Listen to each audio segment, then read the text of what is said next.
अस्सलाम वालेकुम। धरती टीवी न्यूज़ सां गॾु मां फ़ौज़िया एजाज़। सभ खां पहिरियां नज़र विझंदासीं हिन वक़्त जी हेडलाइन ते।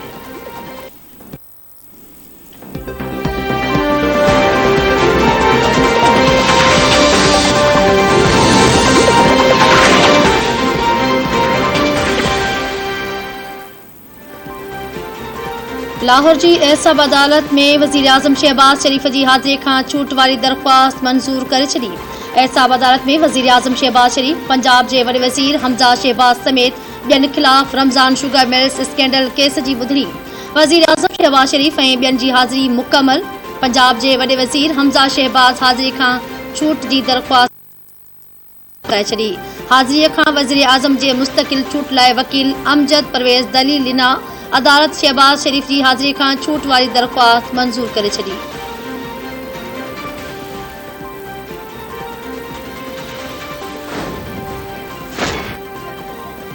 जॾहिं बि अदालत तलब कयो आहे पंहिंजी पेशी यकीनी बणाई आहे। अदालत में पेश थियण बि फ़र्ज़ आहे ऐं ज़िम्मेवारी बि। वज़ीर आज़म शहबाज शरीफ़ अदालत में बयान ॾींदे चयो आहे त हाणे संदसि कुल्हनि ते तमामु ॻरी ज़िम्मेवारी आहे। क़ौमी ज़िम्मेवारनि जी अदायगीअ सबबि हाज़िरी खां छूट जी दरख़्वास्त ॾिनी आहे। चिन्यूट में नाले जी अॾावत मक़ामी MPA जी दरख़्वास्त ते कई वई। पंजाब काबीना खां मंज़ूरी बि वरिती वई हुई। वॾे वज़ीर तौरु अवामी तरक़ी ऐं भलाई खे अवलियत ॾिनी हुई। कमंद जी क़ीमत मुक़ररु करण वक़्तु शुगर मिल्स बदिरां हारियुनि जे मुफ़ादनि खे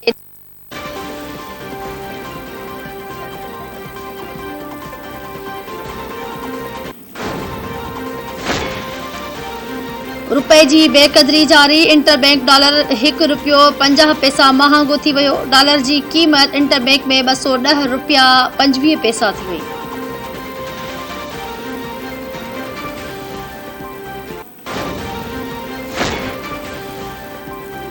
इम्पोर्टेड हुकूमत में नाणे जी मटासटा वारा ज़ख़ीरा रुगो $9 अरब वञी बचिया आहिनि। अवामी लीग जे सरबराह शेख रशीद चयो त अमेरिका जे पेरनि पवण बावजूद FATF जवाब ॾेई छॾियो। FATF हिन वक़्त ताईं पाकिस्तान जी ग्रे लिस्ट मां निकिरण जो ऐलान नाहे कयो। हिन वक़्तु रुगो हिननि जा केसनि ऐं ग़रीबनि जो राशन ख़तम थी रहियो आहे। हुकूमत पंहिंजे ई बार सबबि किरी पवंदी।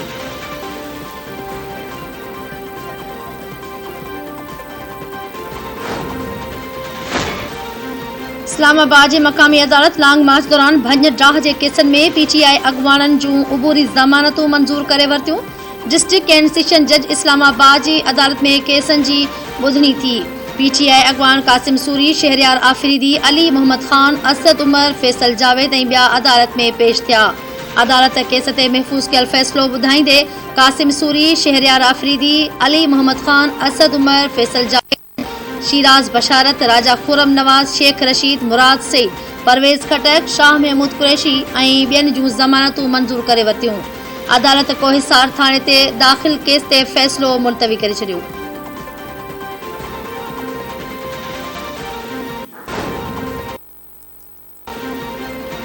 सेनेट ऐं क़ौमी असेंबली जो बजट इजलास 2 ॾींहनि जे वक़फ़े खां पोइ अॼु मंझंदि 4 वॻे पार्लियामेंट हाउस में ॿीहर थींदो। सेनेट चेयरमैन सादिक संजराणी इजलास जी सदारत कंदो। इजलास जे 7 नुकाती एजेंडा बि जारी कई वई। स्टैंडिंग कमेटियूं रिपोर्टूं पेश कंदियूं ऐं असेंबली मेंबर बजट ते बहस कंदा। क़ौमी असेंबली जो इजलास स्पीकर राजा परवेज़ अशरफ जी सदारत हेठि थींदो।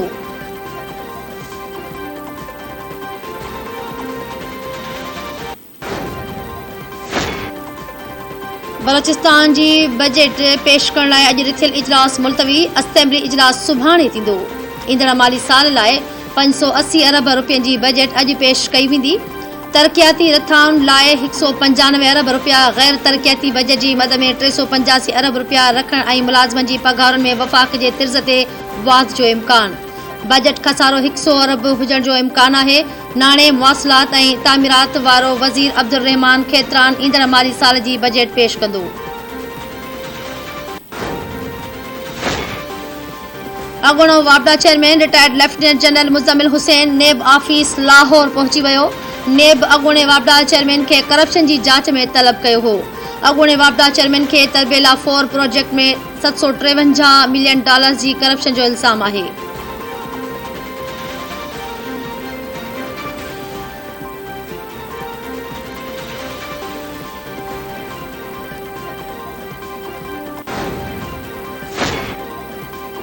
पंजाब के अॻूणे वॾे वज़ीर उस्मान बोज़दार ऐं संदसि भाइरनि ख़िलाफ़ एंटी करप्शन खाते केस दाख़िल करे छॾियो।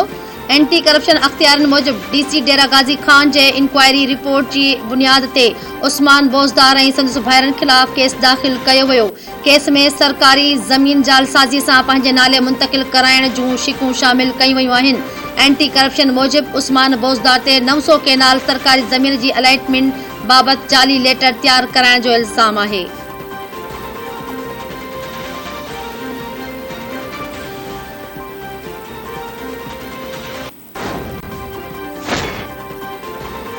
पंजाब सरकार सूबे में औरतुनि ऐं ॿारनि सां रेप जे वधंदड़ वाक़िअनि ते ॻणती ज़ाहिर करे छॾी।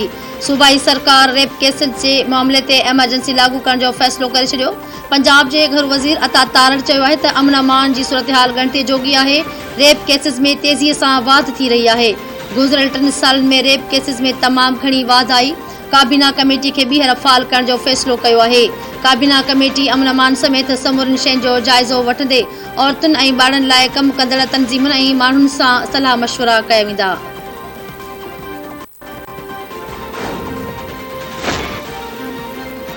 परवेज़ इलाही गैर आइनी इजलास हलाए रहियो आहे। स्पीकर जेकॾहिं पंहिंजो ऑफिस इस्तेमाल करे रहियो आहे त उन जो का आइनी अहमियत नाहे। पंजाब जे कानून वारे वज़ीर मलिक अहमद ख़ान चयो आहे त पंजाब में अमन अमान जी सूरतहाल ॻणती जोगी आहे। 30 टकनि ते चूंड थी रही आहे। कोशिश कबी त ज़िमनी चूंडूं पुरअमन तरीक़े सां थी वञनि। हुकूमत जी ज़िम्मेवारी आहे त कंहिं बि सूरत में हथियार इस्तेमाल थियण न ॾिना वञनि।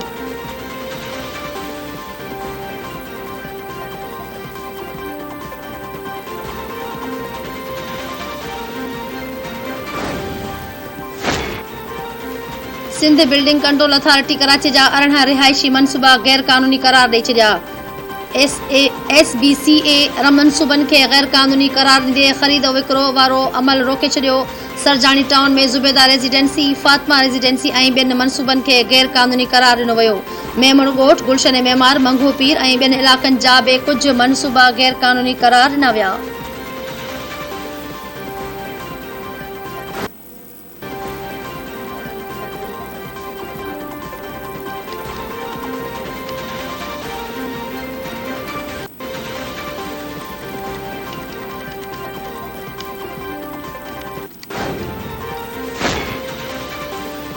मुल्क के मुख़्तलिफ़ इलाक़नि में बरसात, मौसम खुशगवार। इस्लामाबाद, रावलपिंडी, मर्दान ऐं ॿियनि इलाक़नि में वसकारो। सिंध के मुख़्तलिफ़ इलाक़नि में भी ककर वसी पिया।